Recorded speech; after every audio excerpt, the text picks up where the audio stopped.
Hi, my name is Carrie Bernard, and I'm the Children's Ministry Director here at Grant. Before we get started, I have a few quick announcements I'd like to share with you.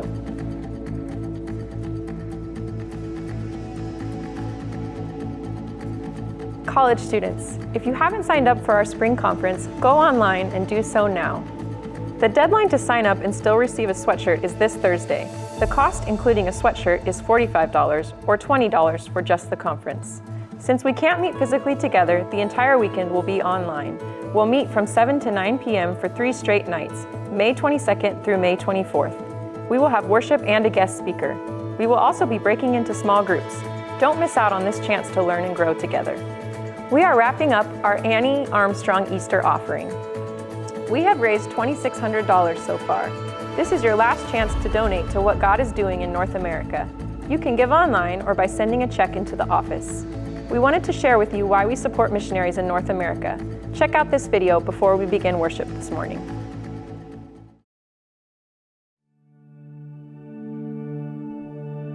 Sometimes people ask why. Why do we do this? When we came up here, I didn't feel capable because I was scared. Why do we take our families away from places that are familiar and move to places that are far off? My wife was 9 months pregnant, and we did not know one person who lived in the city. Why do we come to where there's nothing so we can try and start something? The Lord really He broke my heart for this city before I stepped off the plane. Why do we stress and strain and struggle and sweat just to make life better for someone else? There's so many people that are broken, that are lost, and it's heartbreaking. Yes, sometimes people ask why, and when they do, we tell them. There's places where the truth hasn't yet reached. We need to share the gospel and reach out our community. We tell them there's a God who loves them so much, He sent us. God spoke to us, broke our hearts for the city, and God's call trumps all. And we tell them there are people who love them so much, they give so that we can go. When people give to missions, things happen. New believers are getting baptized, new churches are started. So when people ask why, that's what we tell them. We tell them it's the gospel. It's all about the gospel.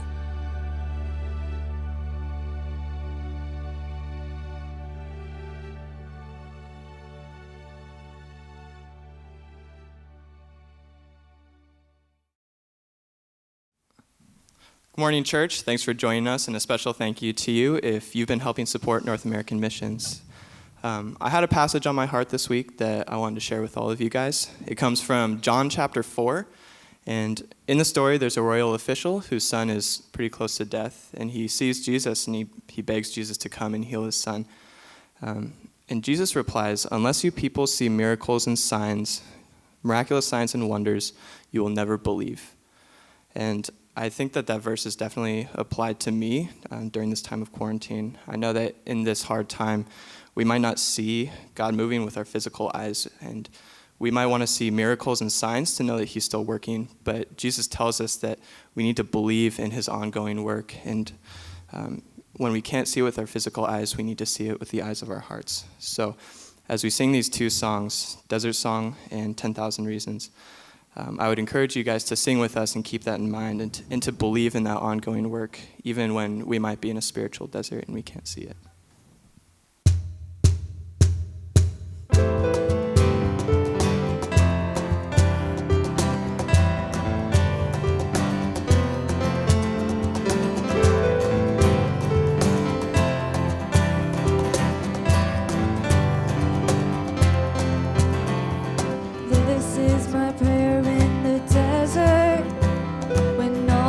Within me feels dry. This is my prayer in my hunger and need. My God is a God who provides. And this is my prayer in the fire, in weakness or trial or pain. There is a faith root of more worth than gold, so refine me, Lord, through the flame. I will bring praise. No weapon formed against me shall remain. I will rejoice, I will declare, God is my victory and He is here.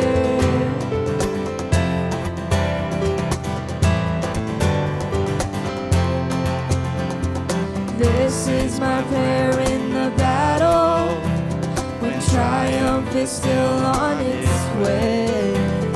I am a conqueror and co-heir with Christ, so firm on His promise I'll stand. I will bring praise, I will bring praise. No weapon formed against me shall remain. I will rejoice, I will declare, God is my victory and He is here. All of my life, in every season, You are still God. I have a reason to sing. I have a reason to worship. All of my life, in every season, You are still God. I have a reason to sing. I have a reason to worship. All of my life, in every season, You are still God. I have a reason to sing. I have a reason to worship. I will bring praise, I will bring praise. No weapon formed against me shall remain. I will rejoice, I will declare, God is my victory and He is here. I will bring praise, I will bring praise. No weapon formed against me shall remain. I will rejoice, I will declare, God is my victory and He is here.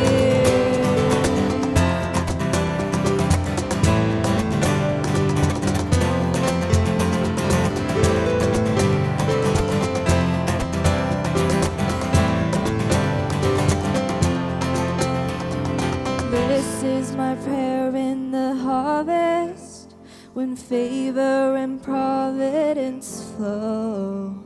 I know I'm filled to be emptied again. The seed I've received I will sow.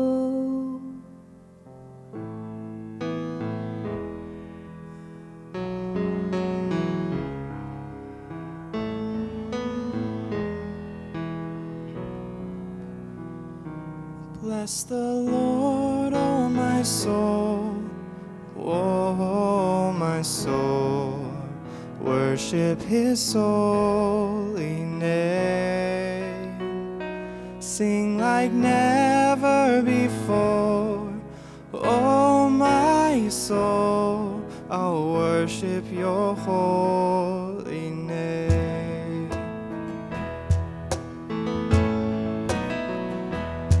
The sun comes up, it's a new day dawning. It's time to sing Your song again. Whatever may pass and whatever lies before me, let me be singing when the evening comes. Bless the Lord, oh my soul, oh my soul. Worship His holy name. Sing like never before, oh my soul. I'll worship Your holy name.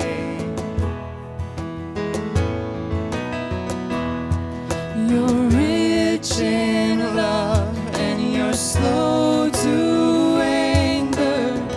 Your name is great and Your heart is kind.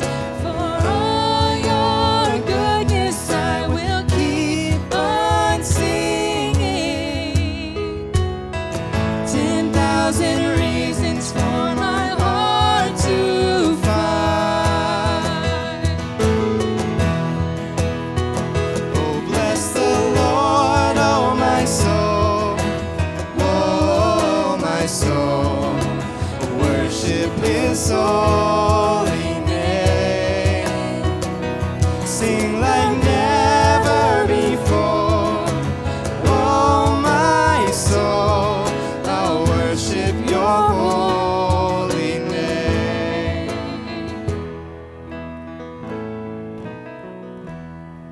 And on that day when my strength is failing, the end draws near and my time has come, still my soul will sing your praise unending. 10,000 years and then forevermore, forevermore. Bless the Lord, oh my soul, oh my soul. Worship His holy name. Sing like never before, oh my soul. I'll worship your holy name. Oh, bless the Lord, oh my soul, oh my soul. Worship His holy name. Sing like never before, oh my soul. I'll worship your holy name. Yes, I'll worship your holy name. Oh Lord, I'll worship your holy name. Let's pray together. God, we are so thankful for the truth that we have just sung in these songs. God, that we can always find 10,000 reasons and more just to praise your goodness, to be thankful for who you are, that you are always with us, that you are always good, even if we can't see it. And I pray that as we consider your presence, as Brian preaches today, just that you would help us to trust that you are there, even if we can't feel you, and even if we can't see you. But we know that you are good. We know that you love us, and we thank you for that. In Jesus' name, amen. Thanks for singing with us, guys. We've got another short video for you.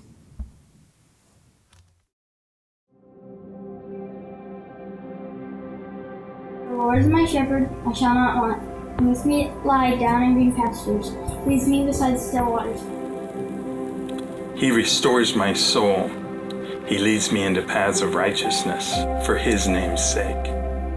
Even though I walk through the valley of the shadow of death, I will fear no evil, for you are with me. Your rod and your staff, they comfort me. You prepare a table before me in the presence of my enemies. You anoint my head with oil. My cup overflows. Surely goodness and mercy will follow me all the days of my life, and I will dwell in the house of the Lord forever.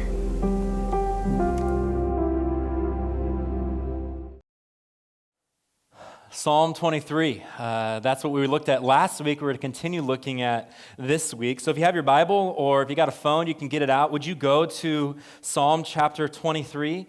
Did you know this is our 7th week now doing church online? So thank you for letting us, into your living room today. I'm thankful that technology allows us to get together, but it's been a while since we were able to meet face-to-face physically. And one of the things that means, just 7 weeks, is I haven't had a haircut in a while. And my wife, since we got married, 14 years ago we got married, she has wanted to cut my hair, and I've never let her cut my hair. I'm afraid that in this next week that actually I'm going to have to let her cut my hair. So here's the deal.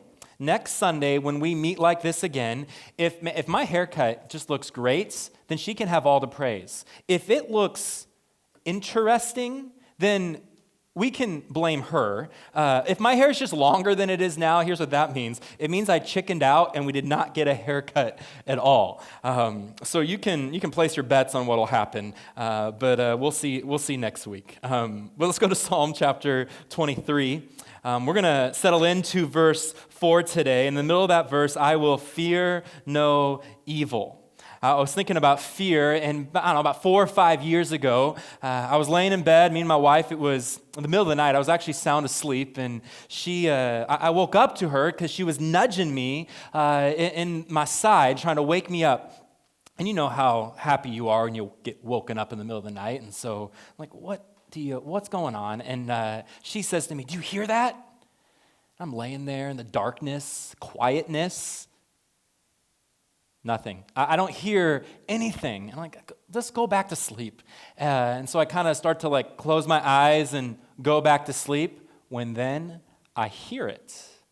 Up above my head in the attic, I hear little feet of some animal scurrying about in my attic. Now, in the dead of night, the quietness of night, when it's dark, I'm not normally like afraid of a mouse or a rat or something like that, but I'll tell you what, it's pretty unnerving when you're laying there and you hear something and this thing sounds rather large. Maybe it's a small raccoon, who knows, is up in my attic. And so Carissa nudges me again and she says, well, go do something about it. I'm like, what do you want me to do about it? So I go downstairs and I get a ladder out of our garage and I bring it back upstairs. And there is in the hallway, there's a spot where you can remove the ceiling kind of there and you can crawl up into the attic. So I set it up and I grab myself a baseball bat because I'm not Crocodile Dundee. I ain't grabbing on to anything in there. So I'm going to make sure that I can whack whatever this is that is up there. And so you can imagine as I climb up the ladder, with one hand, I got the bat, with one hand I reach up and I begin to push up the ceiling out of the way. And I don't know what you would be thinking in this moment, but here's what I'm thinking in my head. For sure, there is going to be this gnarly rat sitting right there, and just when it gets up high enough, it's going to leap right on me. And so I push that thing up. Luckily, nothing leaped on me, so I move it out of the way, and I climb up. I'm halfway up in my attic, and I grab my flashlight, still holding my baseball bat. I begin to shine around 360 degrees, looking around the attic of my house for whatever it is that was running around above our bedroom. But nothing. I don't see anything. I don't hear anything. I don't see any even signs of any kind of critter up there in my attic. So eventually I give up and I come back down, replace the ceiling, and go and crawl back into bed. And I tell Carissa, I don't know. I think it's gone. Maybe it scurried away. Don't have to worry anymore. So I get down and I lay down there, and then within 30 seconds, you hear it again. It's just right above our head. It's moving around. But what are we going to do? I don't have any mouse traps, no rat traps. This has never been an issue in my house before. It's 2 a.m. or something. So I just took my sheets and I pulled them way up to my head, tucked them in around me, because here's what I'm afraid of. And now I realize this is pretty much an unfounded fear, but there's a vent in my ceiling. What if that rat somehow got into the vent, somehow removed the vents, and then fell right on our bed, right on top of me? So I'm going to make sure that I am fully covered up so nothing can get me while I sleep.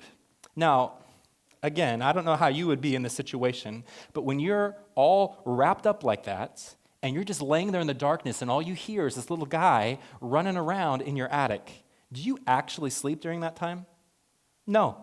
I didn't fall asleep till 4 or 5 in the morning because you lay there kind of wide-eyed. I'd try to shut my eyes, but I could not fall asleep because whatever it is just running around in my attic. You understand the kind of story I'm telling, don't you? I bet you could tell the same story. Maybe it's not with the rat, but if you were to substitute out a few of the components, you would end up telling the same story of fear keeping you up at night. It's not a rat in the attic, it's anxiety over a strained relationship that keeps you awake at night. It's fear over what others think of you that's keeping you awake at night. It's job loss, uncertainty about the future that's keeping you awake at night. And this fear literally consumes who you are, your thoughts, even your soul, and you're unable to even operate in the world. And you try to mitigate the problem. We pull the sheets up. Maybe it won't hurt me. We make plans.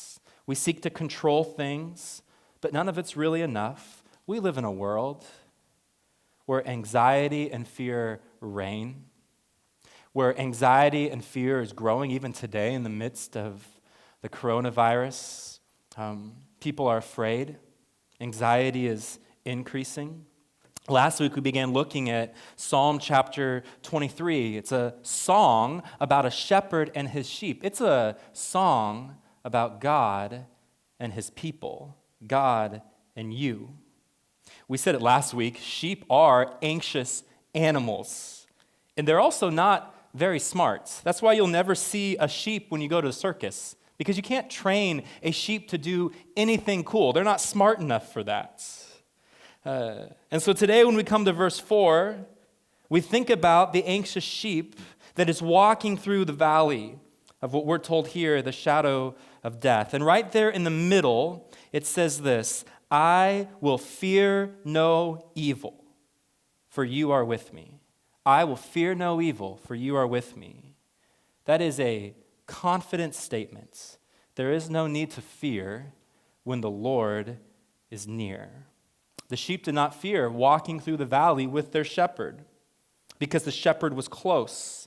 And in our anxiety-filled, fear-driven world, the shepherd's presence makes all the difference. So here's the promise. I want you to catch this. Here's the promise that comes from verse 4. The shepherd is with you in the valley. Whatever your valley is that you're walking through, the shepherd is with you in the valley. There may be difficulty, there may be trial, there may be great uncertainty, but you can be certain of this. The shepherd is with you in the valley. This entire psalm hinges on the opening lines in verse 1. The Lord is my shepherd. He is not a shepherd, he is my shepherd. And there are many shepherds that will want to lead you through the valley. But there is only one true good shepherd, as John 10 says. Jesus says of himself, I am the good shepherd. And that good shepherd, he is with his sheep when he leads them through the valley. And so last week we asked the question, who is my shepherd? And we're discovering who the shepherd is of David, is the Lord, Yahweh, the creator of all. He is the shepherd, and that shepherd is with me in the valley. So here's what I want to do with my time today. I want to speak of the valley, and then I want to look at the shepherd in the valley. Let's think about the valley first. Verse 4 opens, even though I walk through the valley of the shadow of death. Did you know that that word death, the Hebrew word for death, isn't actually in this passage at all? The more literal translation would be, even though I walk through the valley of the deepest darkness. Even though I walk through the valley of the deepest darkness, this deep, dark shadows, even though I walk through that. Now, we understand why it might even be translated this way, because the deepest, darkest valleys that you walk through in life, I bet if you were to think about it, just think back through your life, the deepest, darkest valleys you've walked through have been a result of the death of a loved one, maybe the death of a child, a parent, a grandparent, someone you loved, and you would look back on that and describe that was the deepest and darkest of valleys. Or maybe you have walked through deep, dark valleys as you have struggled even with your own mortality, thinking about death and the idea of yourself dying, and it's caused great anxiety and fear. David understood the deep, dark valleys. He didn't just understand it metaphorically, he understood it literally. David, before he was King David, was Shepherd David, and he knew what it meant to lead his flock through dark valleys. In order to get to the high country, where there'd be grass and clear, still, quiet waters, the shepherd would have to take his sheep through the valley. Let me show you a picture. The sheep would pass through these deep, rugged valleys. These were dry stream beds that had cut through the desert hills by the seasonal floodings that were unleashed by the winter rain. And as the shepherd took his flock through the valley, you can imagine the dark shadows that were cast on the valley floor. And so David knew what it was like to take his sheep through this valley that was dark and dangerous. There were many dangers. The river could flood, a sudden downpour, and you see a flash flood through the valley. Avalanche or rock slide could happen.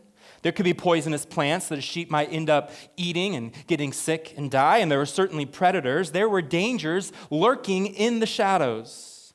David knew literally of the shepherd leading the sheep, but he also knew of the dark valleys of his own life because he himself had walked through the valley of the shadow of death. Just think about his life. He knew the dark valley of being forgotten. Remember when Solomon came and was going to anoint a new king? Came to David's dad, get your sons together. One of them is going to be the next king. And so dad gets together all the sons, but doesn't get David. He leaves David out in the fields, and David's by himself and alone, and they go to anoint the king. I was not even here. Do you have another son? And the dad's like, oh, I got another son. He's out in the fields. His name's David. They bring David in. Oh, yeah. And so in that moment, imagine David. He is anointed king, and yet then he lives with the reality his dad never even thought to bring him in the room in the first place. And so when he goes to sleep that night, yes, he will be king, but he also is the forgotten one in the family. He knew what it was like to walk through deep valleys. He walked through a deep valley when King Saul chased him, tried to kill him. David would run, hiding in caves. It's a deep, dark valley. David knew the deep valleys of darkness, and he tells us there was one factor that made the difference. God was with him in the valley. The shepherd is with you in the valley. And we all walk through valleys. It could be death, the loss of a loved one. It could be facing our own death, a diagnosis with a bad prognosis. It could be the loss of a job. It could be expectations placed on you in the workplace or at school. It could be pressures put on you in your family. Valleys that we walk through. It could be the memory from 10, 15, 20 years ago. Abuse. A word spoken to you that you can't forget.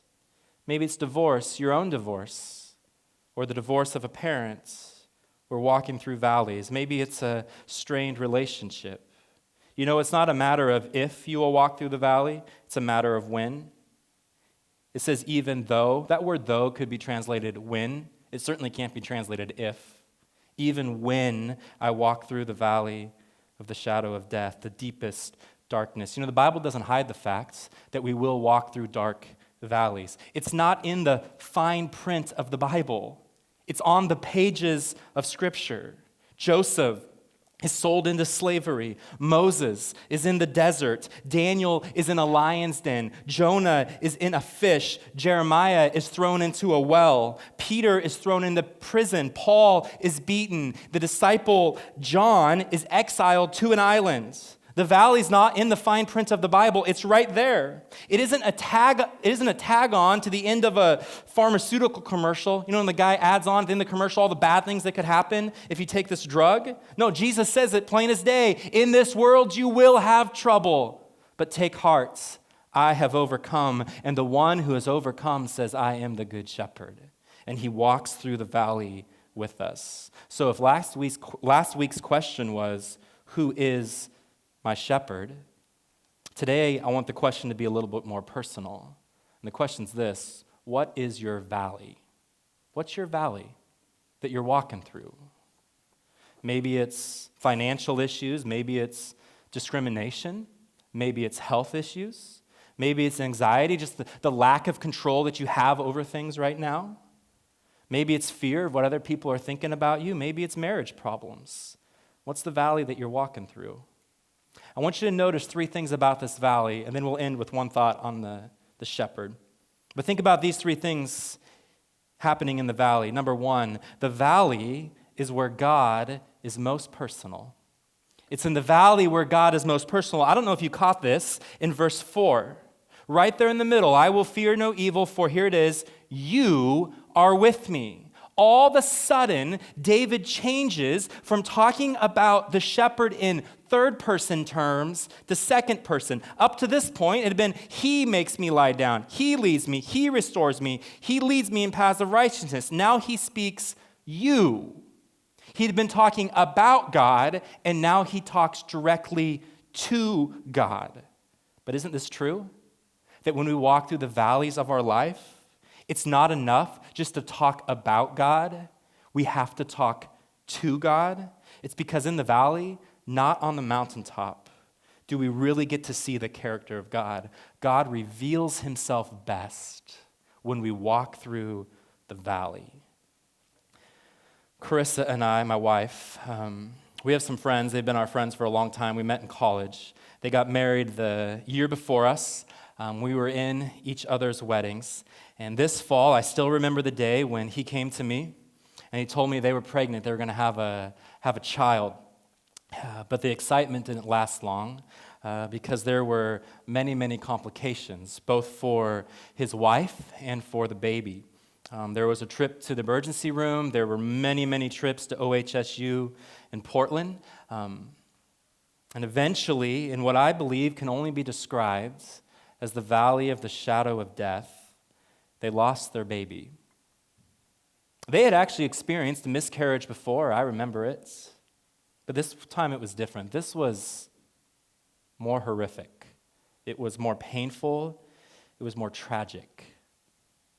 And in the aftermath of that happening, we're sitting around a kitchen table in their house. My friend, the husband, said this: God has been present the whole time. It's hard. We're really sad. Like in tear-filled moments, we're really sad. But God keeps giving us what we need. They named her Ruby Noel. Ruby Noel, she never took a breath in her life. But her testimony speaks of a God who is close and personal when we walk through the valley. You see, for my friend, God was more real in the valley than he is in the mountaintop. And for David, he would say the same thing. God is close in the valley, and the same is true for you. That when we walk through the valley, it is then that God is most personal, that he draws us close to himself. The valley is where God is most personal. Here's the second thing I want you to see about the valley. It's so important. And this might seem very obvious, but I think it's important. The valley is full of shadows. Now think about what a shadow is. A shadow is an image with no substance. Isn't that right? An image with no substance. You ever play that game or that art project on your driveway at home when you stand there, your shadows cast down, your kids with chalk draw your outline? And depending on the time of day, you can be a really big person or you could be a really short person. An image with no actual substance. Side notes. For there to be a shadow, there must be light, right? You know, sometimes when we're walking through the valley, our eyes are so focused on the shadow that we miss out on the light. But still remember this, it's only a shadow. Now think about the language even here in the version I read, the shadow of death. Maybe as you're watching this, you found yourself afraid of death. You're just thinking about mortality and what might come next. I had a friend in high school. She became a Christian her freshman year in our church. I remember her sharing her testimony at the youth group, and I don't know why I remember this. This was years ago. But I remember her telling us that before she came to Christ, she lived afraid of death. Would actually not be able to sleep at night because her anxiety level would be so high just thinking about herself dying. And then she came to know Christ and it was all wiped away. If you're a sheep under the care of the shepherd, if you've been redeemed by his work on the cross, you don't face death. You only face its shadow. There was a pastor by the name of Donald Barnhouse, actually Dr. Barnhouse. He was a pastor in Philadelphia in the early 1900s. He lost his wife when his daughter was still a young child, and Dr. Barnhouse was trying to help his daughter, this little girl, and even himself through the whole grieving process and trying to understand what was going on. And one day when they were driving through the city of Philadelphia, a huge moving van passed by them. And as it passed, the shadow of the truck swept over the car. And the pastor had a thought, and he said something like this: "Would you rather be run over by a truck or by its shadow?" And his daughter replied, "By the shadow, of course. That can't hurt us at all." And then her father replied, "That's right. If the truck doesn't hit you, but only its shadow, then you are fine. Well, it was only the shadow of death that went over your mother. She is actually alive, more alive than we are. And that's because 2,000 years ago, the real truck of death hit Jesus. And because death crushed Jesus and we believe in him, Now the only thing that can come over us is the shadow of death, and the shadow of death is but my entrance into glory. Death is but a shadow. The valley is only shadows. So whatever keeps you awake at night, the valley that you are walking through, remember this, it's only a shadow when you're with the shepherd. The valley is where God is most personal. The valley is full of shadows. Here's the third thing. The valley is not the destination, even though I walk through. That word through is a word of hope. The valley is just a passageway to get to the green pasture, to the quiet waters. The shepherd must take them through it, but it is not the destination. It's not where they would stay. Did you know that a shepherd, a good shepherd, before they would ever take their sheep through the valley, they would go through themselves? They would find the best path, the safest routes. They would look for dangers that might lurk behind a rock or actually in the shadows. The shepherd knows the way through the valley. In fact, I was struck by that word walk. It's not run. It's not sprint. Why is it not get through as fast as possible? Because the sheep aren't afraid. They are confident in their shepherd. I'm reminded of Isaiah 43:2. When you pass through the waters, I will be with you. And through the rivers, they shall not overwhelm you. When you walk through fire, you shall not be burned, and the flame shall not consume you. Listen, the sheep are better off in the valley with the shepherd than on the mountaintops without him. What a miserable experience it would be to walk through the valley without a shepherd. Last week I shared with you an anti-psalm. I wrote it. I was inspired by David Paulison, who wrote one many years ago. But the anti-psalm, I read to you the first 3 verses last week. Let me read to you my verse 4. This is what it's like to walk through the valley without the shepherd. I'm always running, never finding rest. My life is complicated and the shadows haunt me. I'm surrounded by people, but feel so alone. I fear what's ahead, scared of what might come. Who is watching out for me? I try, but I can't protect myself. I plan, but I go the wrong direction. I long to be comforted, but all I find is another sleepless night.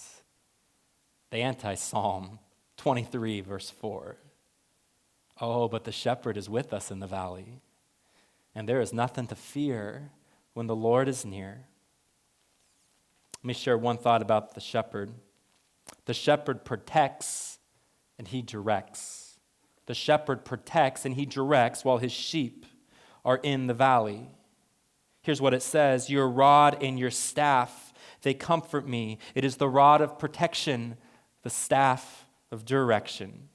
The shepherd would actually, in order to make a rod, would dig up a young sapling, a small tree, and he'd begin to carve and whittle away at the trunk and where the root system is. And he'd shape it into a smooth, round head, a hard piece of wood. And he'd actually make a handle that would fit his hand perfectly. And then he would spend hours, days, practicing holding it and swinging it and throwing it until he was so good with that rod, because he knew that this was the weapon that would protect the sheep. This rod would be used in 3 different ways to protect the sheep. One, most obviously, to fight off predators. If a snake was coming, he could throw it from a distance and take out the snake. He could beat on an animal that may be attacking. It was used to fight off predators. But you know what? It was also used to protect the sheep from themselves. It was a form of discipline. Maybe the shepherd saw a sheep beginning to stray. It's on the other side of the flock, and it's going up to a poisonous plant. If he eats it, the sheep will die. And so the shepherd takes out his rod and sends it flying to catch the attention, to discipline the sheep and get him back in line. The rod is used for protection, discipline of the sheep. The rod was also used, think about this, was also used for counting the sheep or examining them. A shepherd would take his rod, and he'd hold it out, maybe up against a rock, and the sheep would pass through one at a time, and he would count the sheep, and he would examine them as they went by, looking for disease or infection or infestation in their wool. That's what he would do in the same way. God is protecting us. In the valley, he is examining us. He's disciplining us, keeping us on the right track, and he's protecting us from predators. There's no need to fear when the shepherd has his rod. He's a good shepherd, and he protects. But he's also got the staff of direction. The staff is probably the best known symbol of the shepherd, isn't it? The long stick with a hook. It could be used to grab a young lamb and pull it in, lift it up. It would be used most commonly to nudge along a sheep as they're going through the valley to make sure it didn't get too close to something. Just keep all the sheep going in one direction. And in the same way, that's what God does to us when we're in the valley. He gives us direction because we're not supposed to stay there. We're supposed to move through it. And so he guides us through the valley. I don't know about you, but during this whole quarantine thing and everything being shut down in our country, I have missed watching sports. So I have gone to YouTube to watch old sporting events or like top plays or something like that. Or in particular, I don't know why I like to do this, but I like to watch plays that were complete mess-ups where people screwed up on the baseball field or basketball court or football field. And I was reminded this week of a player by the name of Roy Riegels. He played for the University of California Golden Bears in 1929. In the Rose Bowl, they were going up against Georgia Tech.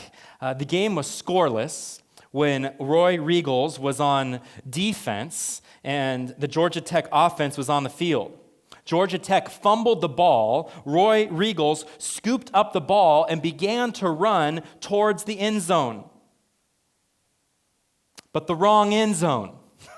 And as he's running down the field, one of his own teammates is chasing him down and tackles him actually on the 1-yard line. Now University of California has the ball at the 1-yard line. First play, their quarterback is sacked for a 2-point safety. When the game is over, it's all said and done, the University of California Golden Bears lost by 1 point to Georgia Tech. Thus, Roy Riegels has forever been known as Wrong Way Riegels.